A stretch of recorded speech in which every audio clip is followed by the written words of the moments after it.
Greywood's men had my arms, and the rain had not let up once since the moment they cornered me on the very same stretch of road where all of this began.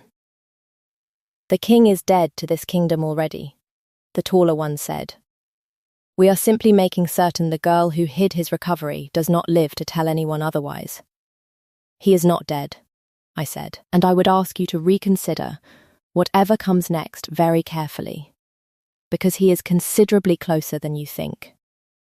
Somewhere behind the tree line, I heard a sound that did not belong to any ordinary storm, low, furious, and closing faster than anything with that much weight should have been able to move.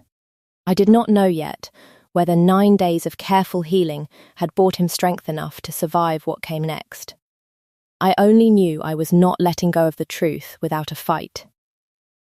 Let me tell you how I ended up on that same road twice, in 2 very different kinds of storm, because it all started 9 days earlier, on a rain-soaked stretch of it, when I found a wolf too large to be any wolf I had ever seen, bleeding out in the mud. I was 23, the herbalist for a scattering of villages along the eastern edge of the territory, and I had been walking home from a difficult birth 3 miles out when the storm caught me properly. Cold and relentless. The kind of rain that makes a person walk faster rather than slower, simply to get it over with. I nearly missed him entirely in the dark, mistaking the dark shape blocking the road for a fallen branch until it moved. He was enormous, considerably larger than any wolf I had encountered in 6 years of treating this territory's people and occasionally its animals, and he was bleeding from a wound along his side deep enough that I understood, the moment I knelt beside him, that he would not survive the night without help. I did not think about the danger of kneeling beside an injured wild animal nearly as much as I should have. I thought about the wound, and the blood, and the particular stillness of something too exhausted to fight anymore, and I did the only thing I knew how to do, which was help. 6 years of healing had taught me that fear rarely serves the moment it arrives in nearly as well as steady hands do. I talked to him the entire time I worked, the way I talk to every frightened creature I have ever treated, human or otherwise, low, steady. A constant stream of nonsense meant more to steady my own hands than to actually be understood. I told him about the birth I had just come from, about the storm, about how heavy he was going to be to move, and how he had better not make this more difficult than it already promised to be. I tore a length of cloth from my own cloak to bind the worst of the wound, and then I began, with considerably more determination than sense, to drag him toward my cottage a full mile down the road. It took hours. I do not know, even now, how I managed it, except that stopping seemed considerably worse than continuing, and some stubborn part of me had already decided this particular wolf was not going to die in a ditch simply because I found the effort of saving him inconvenient. My arms ached for days afterward, and my dress was ruined beyond any hope of mending, and I did not regret either cost for a single moment even before I understood exactly who I had been dragging through that mud. He did not fight me once, not even when the pulling must have jarred his wound considerably. I would understand, later, exactly how strange that particular restraint actually was. I nursed him through the following 3 days in the small shed behind my cottage, changing the bindings, forcing broth and herbs into him when he was too weak to refuse, talking to him constantly through all of it, because the silence otherwise felt considerably too heavy to sit in alone. I told him things I had not said aloud to another living creature in years, about my parents, gone now, about the particular loneliness of tending everyone else's wounds and having no one left to tend my own. He watched me with eyes that seemed, more than once, to actually understand what I was saying, though I told myself that was simply exhaustion talking. By the 4th morning he was gone, and the shed felt considerably emptier than a mile of quiet mud road had any right to make a person feel. I found the shed empty, the makeshift bedding disturbed, no sign beyond a faint trail of blood-marked mud leading off toward the tree line. I told myself he had simply healed enough to return to wherever wolves return to, and felt a loss for it considerably larger than made sense for an animal I had known 4 days. I did not know, standing in that empty shed, that he had not gone far at all. I began noticing small things within the week.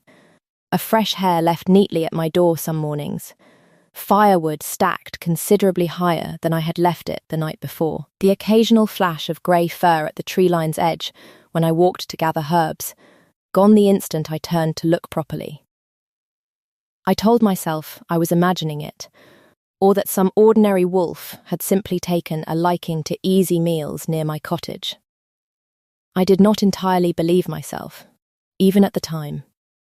Once, returning from a late delivery, I found my garden gate mended. The hinge that had been loose for the better part of a year, finally set right by hands I never once saw at work. I stood in the dark a long moment afterward, staring at that small, silent kindness, and felt something in my chest that I did not yet have a name for, though I recognized, even then, that it felt considerably warmer than simple curiosity about a wolf's strange behavior. It was on the 9th day that I finally saw him clearly, standing at the tree line in the grey early light, watching me hang-washing with the same still, patient attention I remembered from the shed. I set down the basket and simply looked back at him for a long moment. "You are not an ordinary wolf," I said, "and I think you have known that considerably longer than I have." He did not run. He simply watched me a moment longer, and then, with a deliberateness that made my breath catch, he began to change. I had heard of shifting, of course. Every village along this territory knew what its king and his warriors were, but I had never once witnessed it, and I found myself entirely unprepared for the sight of the wolf I had dragged a mile through mud and rain becoming. In the space of a few unsettling seconds, a man. A man I recognized, once my mind caught up to what my eyes were showing me, from the crest stitched into the collar he was no longer wearing, and from the coin bearing his likeness that every household in this territory kept somewhere in a drawer. "You are the king," I said, my voice considerably steadier than I felt. "I am," said King Kedman, still visibly weak from days of healing, standing barefoot and bare-chested at the edge of my own garden in the rain. "And I owe you a debt I do not fully know how to begin repaying." I did not know, in that first stunned moment, exactly how large that debt would eventually prove to be. For either of us, he would not come inside that first morning, no matter how I pressed him, standing at a careful distance even once he had properly explained himself. "I was ambushed 9 days ago," he told me, "during a solo patrol I should not have undertaken alone. I do not yet know who arranged it, only that whoever did clearly intended for me to be found dead, rather than simply wounded. I do not know if they are still searching, and I will not bring that danger to your door while there is any chance they are."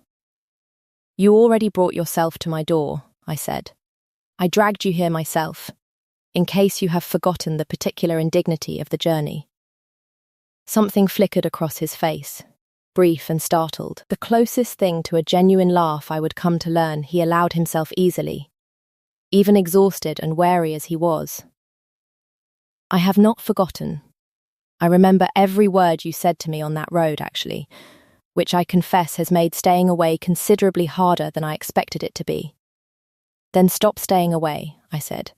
"I cannot, not yet," he said, quiet and certain, in a way that told me arguing further would accomplish nothing. "I would rather watch from a distance and know you are safe than risk bringing my enemies to a door I have already grown to care about far more than is wise for either of us." "That is a considerable weight to place on a wolf you have known for 9 days, I said. "It is a considerable weight to place on anyone," he agreed. "I have not felt anything approaching this particular certainty in my entire reign, and I confess I do not fully know what to do with it beyond keeping you as far from danger as my own caution allows. I would rather you resent my distance than mourn what my closeness might cost you." I do not resent it, I said, though I found, saying it, that some smaller, more selfish part of me did resent it at least a little. I simply think you underestimate how much a person can want to help carry a burden once they have already carried the person carrying it. Something in his face did a complicated thing at that. Grief and hope tangled together in a way I did not yet have practice reading. He did not answer with words. He simply reached out, briefly, and touched the back of my hand before withdrawing it just as quickly, as though even that small contact cost him something he was not yet ready to spend freely. He did not fully vanish after that morning, though he kept his word about the distance for a while longer, appearing at the treeline some evenings, close enough to speak with if I walked out to him, careful never to cross fully into the cottage yard itself.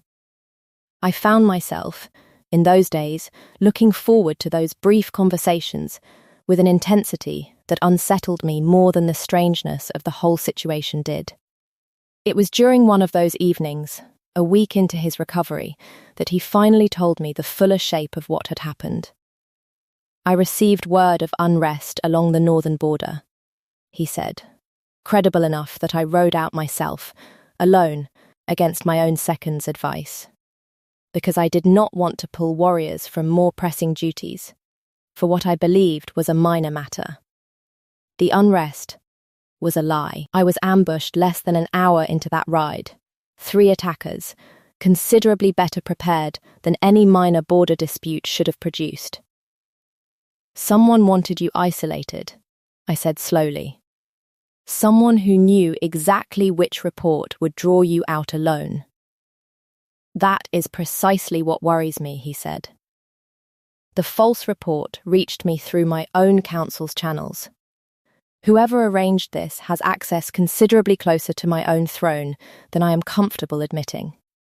I sat with that a long moment, the fire he had started for me at the tree line's edge, another of his quiet, undeclared gifts, crackling softly between us. Then you cannot simply hide in my garden forever, I said. You need proof, and proof requires you to actually investigate, which requires you to eventually return to that same throne. I am aware, he said, something rueful in his voice. I am also, I confess, considerably less eager to return to a court that may contain my own would-be murderer than I am to remain in a garden that contains you instead.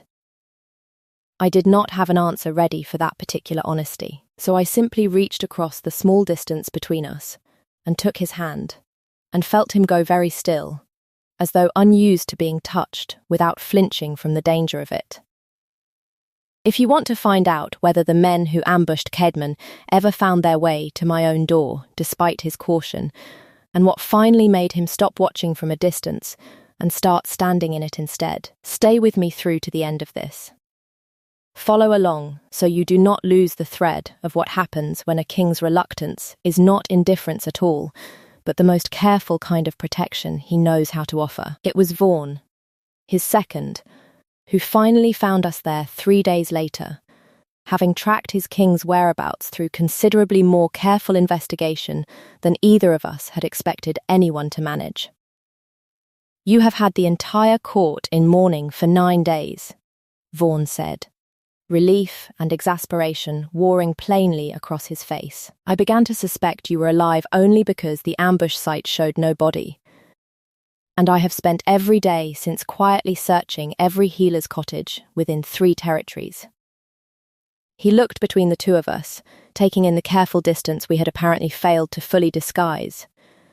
And something in his expression softened despite the lingering exasperation. I see you have found rather more than simple shelter. At least.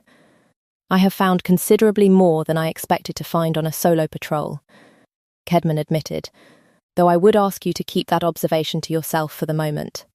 My discretion has never once been in question, Vaughan said, unlike my patience for searching every cottage in 3 territories. I am glad you are alive, Your Grace. I would ask that you never again put me through 9 days of believing otherwise. I am sorry for the worry, Kedman said, though I confess I am considerably more interested, at present, in who arranged the false report that sent me out alone in the first place. Vaughan's face sobered instantly. "I have my own suspicions," he admitted. "Lord Greywood has pressed harder than usual this past year for expanded authority over border patrols, citing your own frequent absences as evidence the Crown needed a steadier hand nearby. A report reaching you through channels only he and a handful of others control would not be difficult for him to falsify." I watched something cold and certain settle over Caedmon's face at that name. Greywood has served this council for over a decade. I would not have suspected him without direct evidence. "Then let us find direct evidence," I said, "before he decides a survived ambush requires a second attempt." I did not yet know how prophetic that particular worry would prove to be. Only that it seemed, at the time, the sensible thing to say. Vaughan began, over the following days, quietly gathering exactly that, cross-referencing the false report's origin against the council's own correspondence logs, tracing which hands had touched the message before it ever reached Caedmon's own desk. It was slow, careful work, made considerably more urgent once word reached us that Greywood himself had begun making inquiries into the healer whose cottage lay nearest the ambush site. "He suspects you helped him," Vaughan told me grimly. "Which means, if my suspicions about him are correct, you are no longer simply a healer who happened to find an injured wolf. You are a witness who can place the king alive during exactly the window he was meant to be dead." I did not fully understand the weight of that realization until Greywood's accusation reached my own village 3 days later. Rumours began circulating, quiet and deliberate, that the herbalist at the eastern edge of the territory practiced dark craft rather than honest healing, that unnatural things had been seen near her cottage in the weeks since a king's disappearance, that her remedies could not be trusted by decent, God-fearing households any longer. I watched neighbours who had trusted me with their children's fevers for years begin, almost overnight, to cross to the opposite side of the road rather than pass too near my gate. An elderly woman I had treated for a bad hip only weeks earlier stopped me outright one morning, her face tight with a fear I had never once seen directed at me before, and asked, plainly, whether it was true I had cursed the king into disappearing so I could nurse him back with dark remedies of my own devising. I told her the truth, that I had simply found an injured wolf on the road and done what any decent healer would do, and watched her decide, visibly, not to believe a word of it. I understood, in that moment, exactly how efficiently a well-placed rumour could undo 6 years of careful, honest trust. "He is trying to isolate you," Caedmon said, fury barely contained beneath his careful composure, the same way he isolated me. "If he cannot silence you through accusation, I suspect he intends something considerably more direct." He reached for my hand then, no longer hesitant about the contact the way he had once been. I should not have let my own caution keep me at that tree line for so long. I have simply handed him time enough to come after you instead of me. He was right, though it took considerably less time than either of us hoped to find out exactly how direct. Greywood's men found me on the road 3 days later, the same stretch where I had first found Caedmon bleeding in the mud, and I understood, the moment hands closed hard around my arms, exactly how much danger my own careful silence had failed to protect me from, after all. That is the scene I told you about at the very beginning of this. The rain, the grip on my arms, the certainty, low and cold, that I was about to disappear as thoroughly as Greywood had once intended his king to disappear. I had not known, until that exact moment, that he had been quietly watching over that stretch of road every single day since the ambush, unwilling to fully trust that danger had passed simply because time had. I understood, hearing him close the distance so fast, exactly how much of his own careful reluctance had been costing him all along, watching from wherever he had hidden himself, rather than simply walking beside me openly. Caedmon's wolf cleared the tree line in a single motion, that sent Greywood's men scattering, and he arrived a half-second behind it, hauling the man still gripping my arm away from me with a force that left no question about exactly how much strength 9 days of healing had actually restored to him. "You sent me out to die on a false report," Caedmon said, his voice gone very quiet and very dangerous. "And when I survived, you decided the healer who saved me deserved to disappear, rather than let the truth of it reach my court. I would very much like every witness gathering on this road to understand exactly what that tells them about the man who has spent a decade quietly asking for more authority over this kingdom's borders." Vaughan arrived moments later with enough of the king's own guard to make certain no second attempt followed the first, and it was in front of that same gathered crowd, villagers who had crossed the road to avoid me only days earlier, now watching with an entirely different kind of attention, that the full shape of Greywood's scheme finally came into the open. The correspondence logs Vaughan had painstakingly assembled, combined with a courier's own testimony once formally questioned, confirmed precisely what we had suspected. Greywood had falsified the border report himself, arranged the ambush through mercenaries paid from his own private accounts, and had spent the following days quietly positioning himself as the steady hand a leaderless kingdom would need, certain his king was already dead in a ditch somewhere along that road.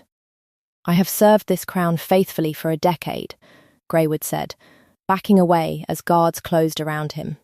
"A herbalist's meddling nearly cost this kingdom the stability I was prepared to provide it."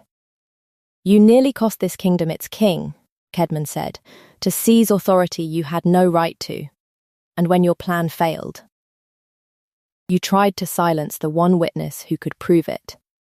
I would ask this court to consider whether a man that willing to murder his own king for power was ever serving anyone but himself." He had no answer ready for that.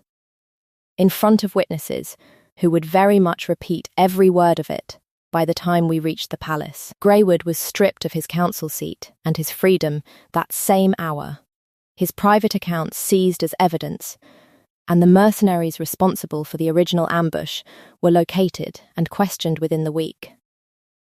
Their testimony finally closing every gap in the account of what had happened on that road 9 days earlier. Caedmon found me afterward at the edge of my own garden, holding the strip of cloth I had torn from my cloak that first rainy night, kept rather than discarded, still faintly stained despite my best efforts to clean it.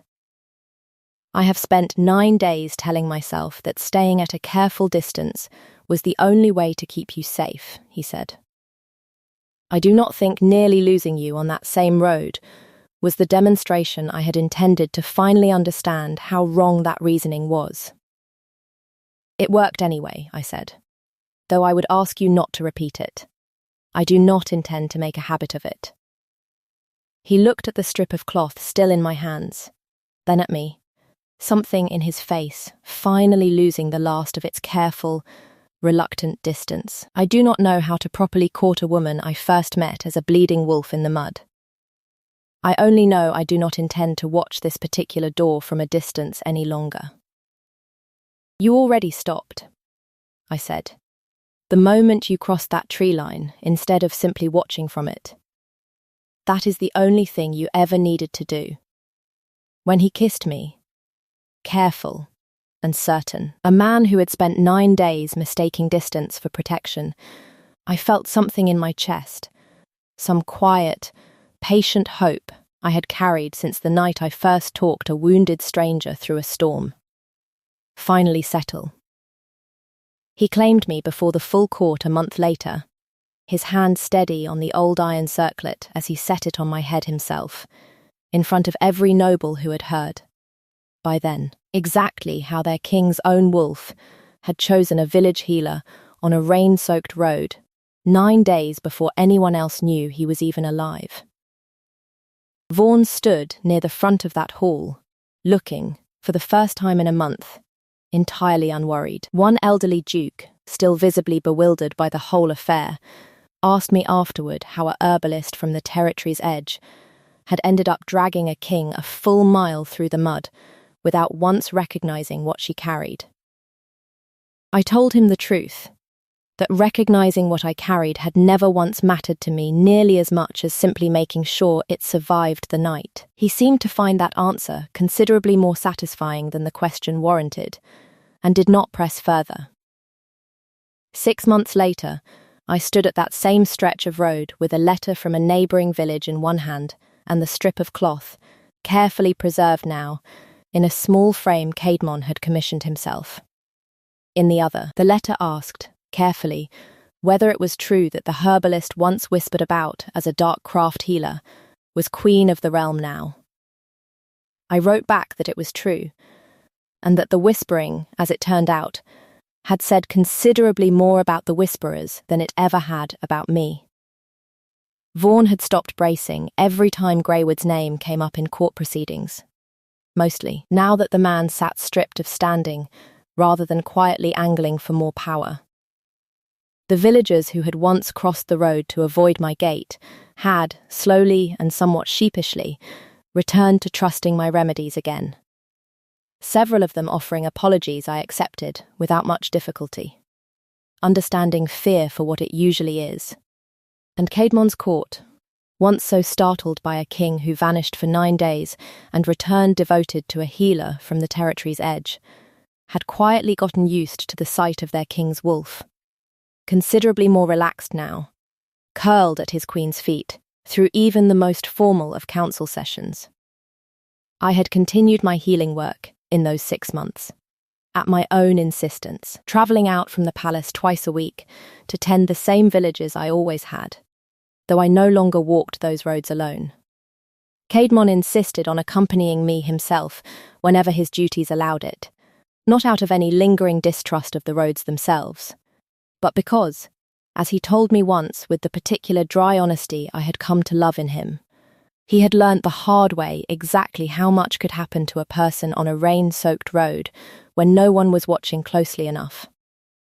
He had also, at his own quiet insistence, established a formal review of every report reaching his desk through council channels, a change born directly of the false message that had once sent him out to nearly die alone.